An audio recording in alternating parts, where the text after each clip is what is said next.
जय हिंद। आइए आज के क्लास में हम लोग देखते हैं ब्रह्मास्त्र नंबर 5। इससे पहले हमने 3-4 एपिसोड अपलोड कर दिया है और उसको ज़रूर देख लीजिए। उसमें भी बढ़िया बढ़िया प्रश्न है और इसमें भी अच्छा प्रश्न हमने इंक्लूड किया है। हम ज़्यादातर ये सब जो ब्रह्मास्त्र एपिसोड लाए हैं इसमें ज़्यादातर आपको प्रीवियस ईयर क्वेश्चन मिलेगा और जो क्वेश्चन आने वाला है संभावित प्रश्न है वो सब को हम इस सब में इंक्लूड करते हैं ताकि आप लोग को कोई दिक्कत ना हो एग्ज़ाम में। तो आइए आज के सेशन में हम लोग देखते हैं। और ये एपिसोड आपको हर हाल में हर एक दिन लेना है क्योंकि इसके आगे 10 प्रश्न करेंट अफेयर का रहता है और किसी भी एग्ज़ाम में करेंट अफेयर बहुत एक योगदान निभाता है। आप कोई भी एग्ज़ाम देकर देखिए, उसमें 5 से 7 क्वेश्चन या 10 क्वेश्चन यहाँ तक कि 30-30 क्वेश्चन करेंट अफेयर का आता है। तो वो सब एग्ज़ाम में बहुत करेंट अफेयर बहुत मायने रखता है, इसीलिए करेंट अफेयर का क्लास करना बहुत अति आवश्यक हो जाता है। तो आइए आज का सेशन हम शुरू करते हैं। आज का सेशन का पहला सवाल क्या है? फेमिना मिस इंडिया 2023 का विजेता कौन सा टीम है या कौन जीती है? ऑप्शन ए में क्या है? दीपा मलिक, ऑप्शन बी में नंदिनी गुप्ता, ऑप्शन सी में स्मृति मंदाना, ऑप्शन डी में रिकी केज। तो इसका राइट आंसर है ऑप्शन बी, नंदिनी गुप्ता। ये नंदिनी गुप्ता जो है वो राजस्थान से हैं, बिलोंग्स करते हैं। ये राजस्थान के हैं नंदिनी गुप्ता। ये सब प्रश्न को ध्यान में रखिएगा क्योंकि देखिए करंट अफेयर तो बहुत है इस दुनिया में और वो सब करंट अफेयर को एक अलग से निचोड़ निकालना बहुत कठिन हो जाता। और मैं हर एक दिन अलग अलग बुक से रिसर्च करके वो सब से अलग अलग रिसर्च करके करेंट अफेयर निकालते हैं ताकि संभावित प्रश्न जो रहे कि ये एग्ज़ाम में आ सकता है प्रश्न। क्योंकि करेंट अफेयर बहुत है, आप कितना पढ़िएगा, थक जाइएगा करेंट अफेयर पढ़ते पढ़ते, लेकिन करेंट अफेयर नहीं ख़त्म होगा। इसीलिए ये सब क्वेश्चन हम करेंट अफेयर का निकालते हैं ताकि ये सब एग्ज़ाम में पूछने की संभावना ज़्यादा रहता है। तो ये सब प्रश्न को जो हम यहाँ पे लाते हैं प्रश्न इस एपिसोड में, ये सब प्रश्न को ध्यान में रखिएगा ताकि आगे एग्ज़ाम में कोई दिक्कत ना हो। क्योंकि एक नंबर भी एग्ज़ाम में मायने रखता है और एक प्रश्न गलती हो जाता है आपसे तो समझिए कि सिलेक्शन रुक जाता है एक प्रश्न के चलते। तो करेंट अफेयर का बहुत ही योगदान है, ये सब प्रश्न को ध्यान में रखिएगा। आइए नेक्स्ट सवाल में क्या कह रहा है?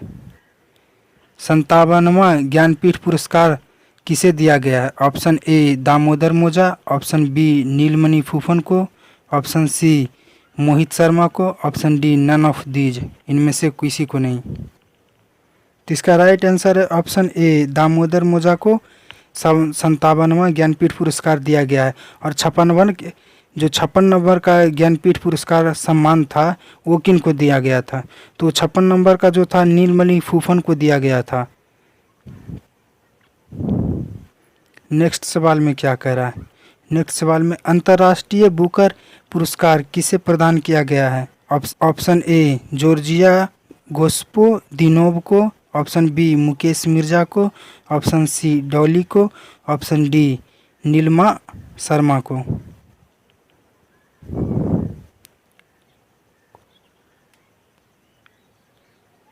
इसका राइट आंसर है ऑप्शन ए जॉर्जिया गोस्पोदिनोवा को।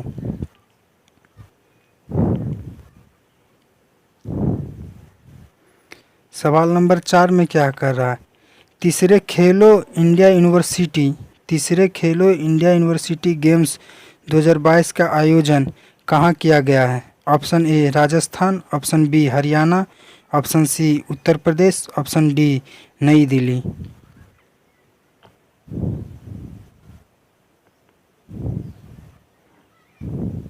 तो इसका राइट आंसर है ऑप्शन सी, उत्तर प्रदेश में इसका आयोजन किया गया है।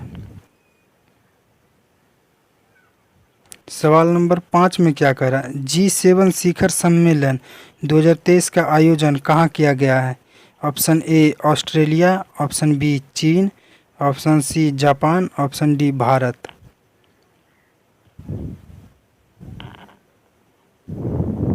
तो इसका राइट आंसर है ऑप्शन सी, जापान में इसका आयोजन किया गया है। एक सवाल यहाँ पे, एससीओ जो है, शंघाई सहयोग संगठन का आयोजन 2023 में कहाँ किया गया है? इसका जवाब आप नीचे कमेंट बॉक्स में दीजिएगा। सवाल नंबर 6 में क्या कह रहा है? एशियाई कबड्डी चैंपियनशिप 2023 का विजेता टीम कौन सा है? Option A New Zealand, option B Bharat, option C France, option D America.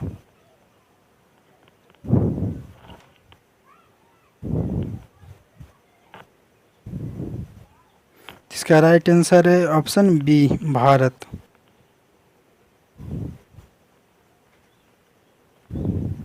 सवाल नंबर 7 में क्या कह रहा है? भारत के सेकेंड सीडीएस कौन है? Option A Anil Chauhan, option B Bipin Rawat, option C S Shankar Jaishankar, option D Manoj Kumar.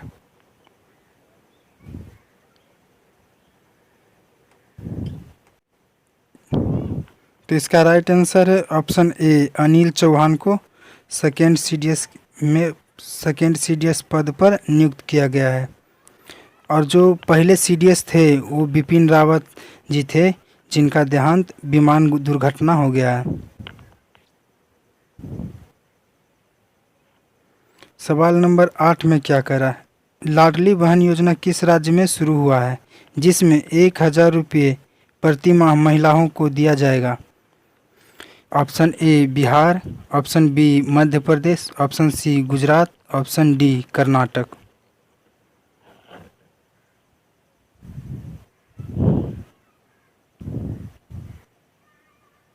इसका राइट आंसर है ऑप्शन बी, मध्य प्रदेश में यह योजना शुरू हुआ है।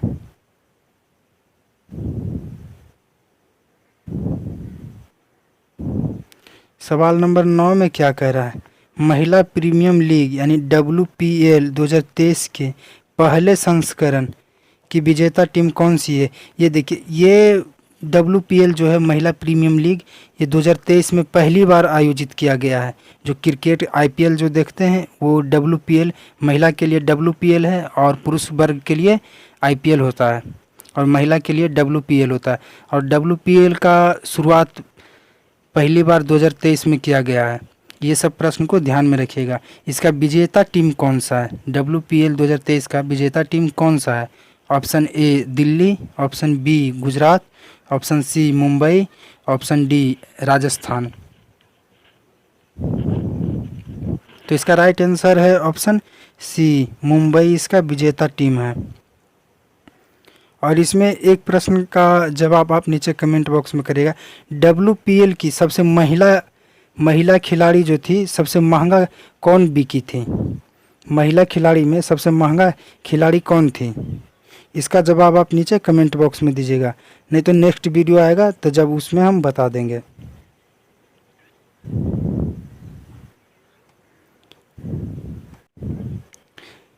सवाल नंबर 10 में क्या कह रहा है? काशी यात्रा योजना किस राज्य में शुरू किया गया है? ये मत समझ जाइएगा कि काशी यात्रा योजना है तो यूपी सरकार ही शुरू कर सकता है, ऐसा भूल कर भी मत करिएगा। क्योंकि एक प्रश्न ऐसा ही आता है, इंद्रधनुष योजना किस चीज़ से संबंधित है? तो अक्सर ये सब ऑप्शन गलत मार देता है, लेकिन इंद्रधनुष का योजना का संबंध उस समय टीकाकरण से संबंधित था। वही सवाल नंबर यहाँ पे 10 में क्या कह रहा है? काशी यात्रा योजना कौन सा राज्य शुरू किया गया है या शुरू किया है? Option A Karnataka, option B Uttar Pradesh, option C Haryana, option D Bihar.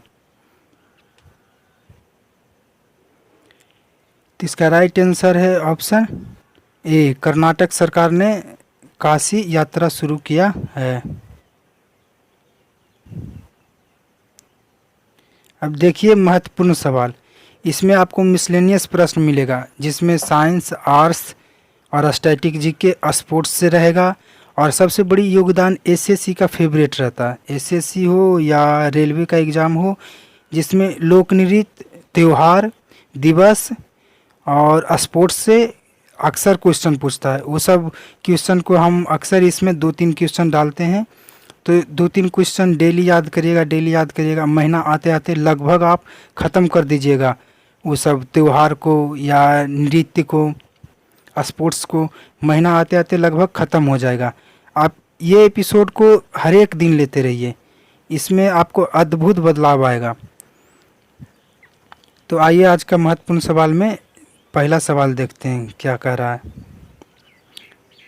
पहला सवाल में क्या है, भारतीय राष्ट्रीय ध्वज को कब अपनाया गया था। ये सब प्रश्न को ध्यान में रखिएगा, क्योंकि ये सब एग्ज़ाम में अक्सर लगता है, एसएससी में अक्सर ये एग्ज़ाम पूछा जाता है। भारतीय राष्ट्रीय ध्वज को कब अपनाया गया था।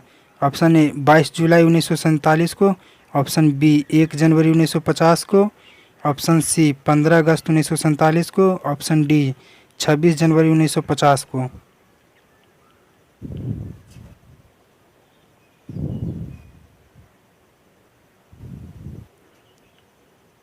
इसका राइट आंसर ऑप्शन ए है, 22 जुलाई 1947 को अपनाया गया था। नेक्स्ट सवाल में क्या कह रहा है, ध्वनि एक आंतरिक तरंग है, निम्न में से किस माध्यम से नहीं गुजरता ध्वनि। ऑप्शन ए हवा, ऑप्शन बी इस्पात, ऑप्शन सी निर्वात, ऑप्शन डी जल। तो इसका राइट आंसर है ऑप्शन सी, निर्वात से ध्वनि नहीं गुजरता है। नोट में क्या कह रहा है, ध्वनि की चाल सबसे अधिक द्रव में होती, ठोस में होती है, उसके बाद द्रव में होता है, उसके बाद गैस में होता है। कान पर ध्वनि का प्रभाव 1/10 सेकेंड तक होता है।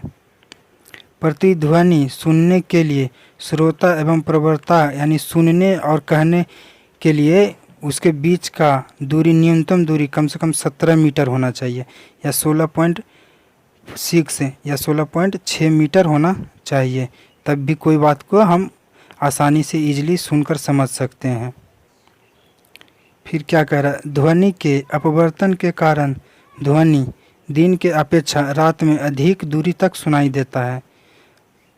ये अपवर्तन के कारण अधिक दूरी तक सुनाई देता है ध्वनि। नेक्स्ट सवाल में क्या कह रहा है, हरियाणा में हर वर्ष सूरजकुंड शिल्प मेला कौन सा महीना में मनाया जाता है। Option A August, option B April, option C फरवरी, ऑप्शन डी मार्च।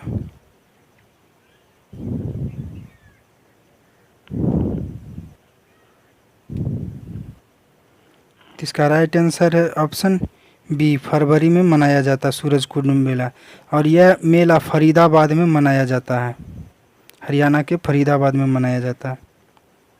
नोट में क्या कह रहा है, ये जो सूरजकुंड मेला है, यह मेला 1987 में आयोजित किया गया था पहली बार, और इस मेला में भारत के सभी शिल्प यानी जो हाथ से बनाया जाता है, हस्तशिल्प व कारीगरों द्वारा बनाया गया सामान के साथ, यहाँ पे क्या कह रहा है, सामान को एक साथ दिखाया जाता है और ख़रीदा जा सकता है। आप ये इस मेला में जाकर खरीद भी सकते हैं और देख भी सकते हैं, देखने में पैसा नहीं लगता है। नेक्स्ट सवाल में क्या कह रहा है, भारत की पहली महिला प्रधानमंत्री कौन थी। पहली महिला प्रधानमंत्री कौन थी। Option A Indira Gandhi, option B Sarojini Naidu, option C Fatima Bibi, option D Amrita Kaur.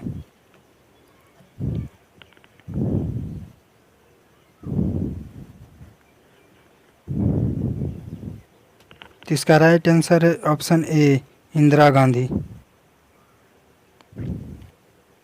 Next सवाल में क्या कह रहा है, मधुमक्खियों के छत्तों के पालन पोषण और रख रखाव को क्या कहा जाता है।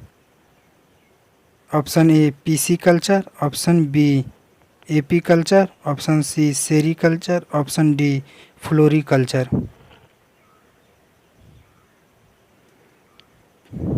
इसका राइट आंसर है ऑप्शन बी, एपी कल्चर कहलाता है। नोट में क्या कह रहा है, मधुमक्खियों के डंक में फॉर्मिक अम्ल पाया जाता है। इस सब को भी ध्यान में रखिएगा कि मधुमक्खियों के डंक में फॉर्मिक अम्ल पाया जाता है। सेरीकल्चर में रेशम कीट पालन का अध्ययन किया जाता है। सीधा ध्यान रखिएगा, सेरीकल्चर में क्या आता है, रेशम कीट पालन आता है। मत्स्य पालन में क्या आता है, पीसी कल्चर आता है। पीसी कल्चर का अध्ययन किया जाता है मत्स्य का। फ्लोरिकल्चर में क्या आता है? फूलों की खेती से का अध्ययन किया जाता है। फ्लोरिकल्चर में फूलों की खेती के बारे में अध्ययन किया जाता है।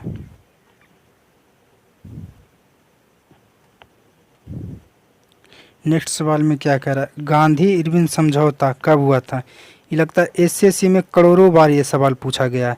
ये सब प्रश्न को ध्यान में रखिएगा कि गांधी इरविन समझौता कब हुआ था। ऑप्शन ए 31 मार्च 1930 को, ऑप्शन बी 5 मार्च 1931 को, ऑप्शन सी 22 अगस्त 1942 को, ऑप्शन डी 23 मार्च 1931 को।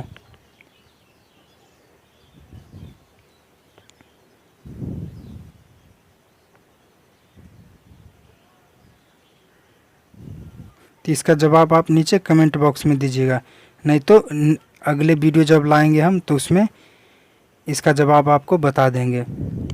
ये बहुत आसान प्रश्न है और ये प्रश्न को हमेशा ध्यान में रखिएगा, ये अक्सर एग्जाम में पूछा जाता है।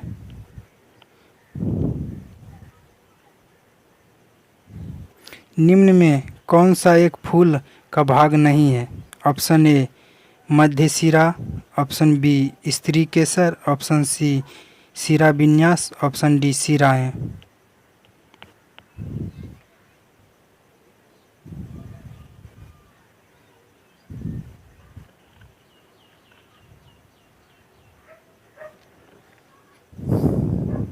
इसका राइट आंसर है ऑप्शन बी स्त्री केसर जो है वो फूल का भाग नहीं है, स्त्री केसर जनन अंग का भाग है। अब यहाँ पे क्या कह रहा है? पुष्प पौधों के जनन अंग कौन कौन सा जनन अंग होते हैं? पुष्प के बाह्य जनन अंग होते हैं, फिर दलपुंज होते हैं, बाह्य दलपुंज होते हैं, एक दलपुंज होता है, पुमंग और जायांग होता है।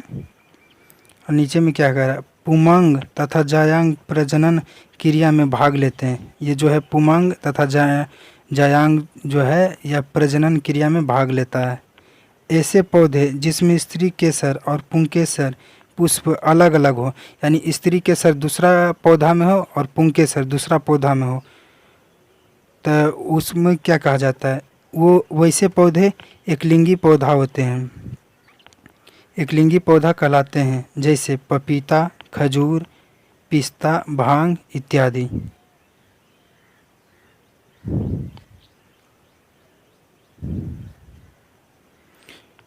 नेक्स्ट सवाल में क्या करा? उकाई बांध किस नदी पर है? ऑप्शन ए नर्मदा नदी पर, ऑप्शन बी ताप्ती नदी पर, ऑप्शन सी करजन नदी पर, ऑप्शन डी माही नदी पर। तो इसका राइट आंसर है ऑप्शन बी ताप्ती नदी पर उकाई परियोजना है। नोट में क्या कह रहा है? मेट्टूर बांध कावेरी नदी पर है, ये सबको ध्यान में रखिएगा। मेट्टूर बांध कावेरी नदी पर है, पोंग बांध ब्यास नदी पर है, थीन बांध रावी नदी पर है, अलमाटी बांध ये इसको ध्यान में रखिएगा, नज़र में हमेशा याद करके रखिएगा। अलमाटी बांध अक्सर एग्जाम में पूछा जाता है, ये कृष्णा नदी पर है अलमाटी बांध। नेक्स्ट सवाल में क्या कह रहा है? पानीपत का तीसरा युद्ध कब लड़ा गया था? ऑप्शन ए 1526 को, ऑप्शन बी 1761 को, ऑप्शन सी 1556 को, ऑप्शन डी 1757 को। तो इसका राइट आंसर है ऑप्शन बी 1761 को लड़ा गया था पानीपत का तीसरा युद्ध।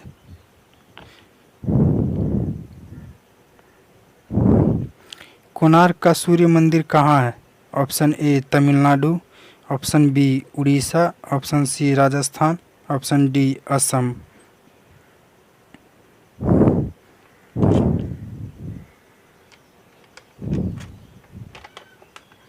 तो इसका राइट आंसर है ऑप्शन बी उड़ीसा में है।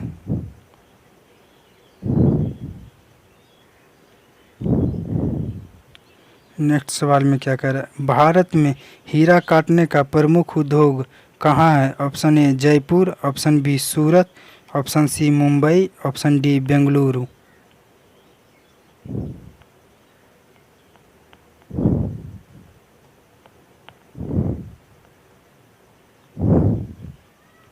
इसका राइट आंसर है ऑप्शन बी सूरत में है, सूरत में हीरा काटने का उद्योग है। नेक्स्ट सवाल में क्या कह रहा है, कोई विशेष विधेयक, धन विधेयक, ये प्रश्न को भी ध्यान में रखिएगा, ये प्रश्न अक्सर एग्जाम में पूछा जाता है। कोई विशेष विधेयक जो है धन विधेयक है या नहीं है, इसकी निर्णय कौन करता है या इसकी जांच कौन करता है, ऐसा करके प्रश्न आएगा। धन विधेयक की जांच कौन करता है, ऐसा भी प्रश्न बनकर आएगा। ऑप्शन ए वित्त मंत्री, ऑप्शन बी नियंत्रक एवं महालेखा परीक्षक, ऑप्शन सी महान्यायवादी, ऑप्शन डी लोकसभा का अध्यक्ष।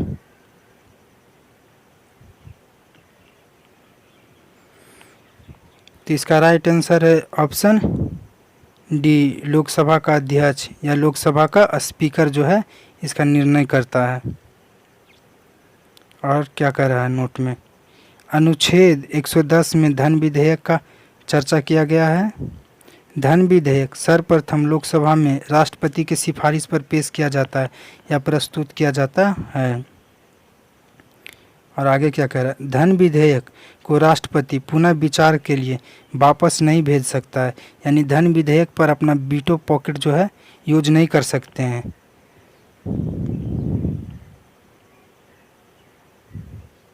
और एक बात इसमें और हमेशा याद रखिएगा, धन विधेयक जो है, धन विधेयक को राज्यसभा रोक नहीं सकता है, धन विधेयक को राज्यसभा को पास करना ही पड़ता है।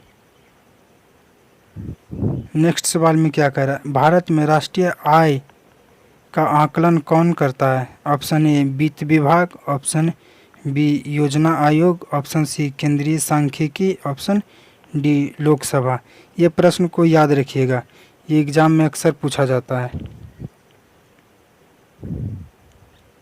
तो इसका राइट आंसर है ऑप्शन सी, केंद्रीय सांख्यिकी जो है, केंद्रीय सांख्यिकी मंत्रालय जो है इसका राष्ट्रीय आय का आकलन करता है। नेक्स्ट सवाल में क्या कह रहा है, निम्न में कौन सा केवल परावर्तित प्रकाश के कारण दिखाई देता है। ऑप्शन ए जलती हुई मोमबत्ती, ऑप्शन बी तारे, ऑप्शन सी चांद, ऑप्शन डी जलती हुई मशाल।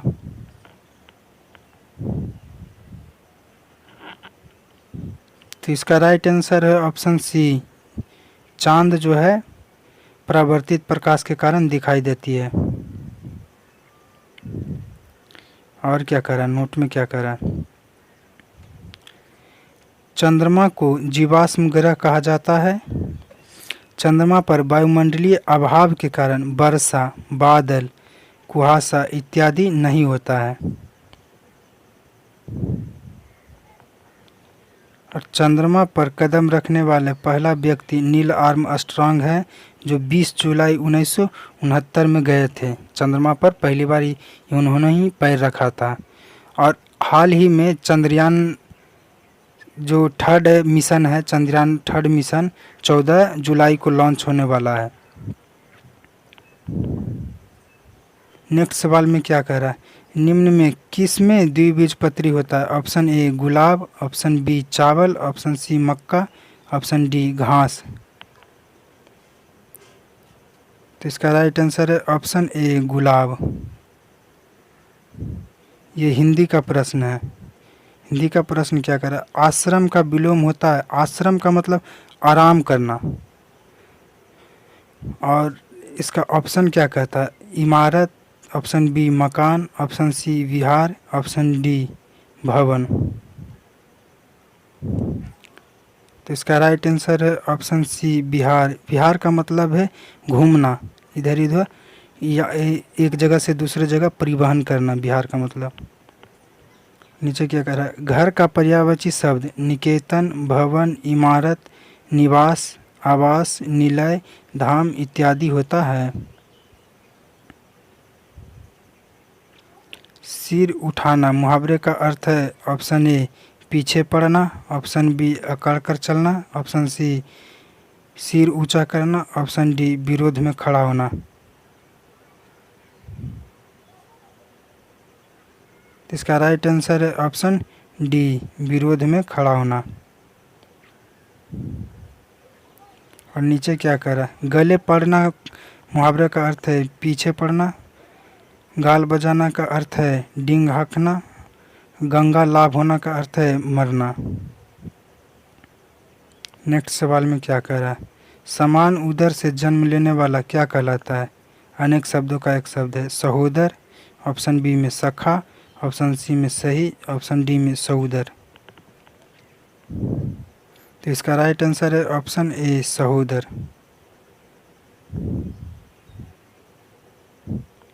Thank you watching for this video.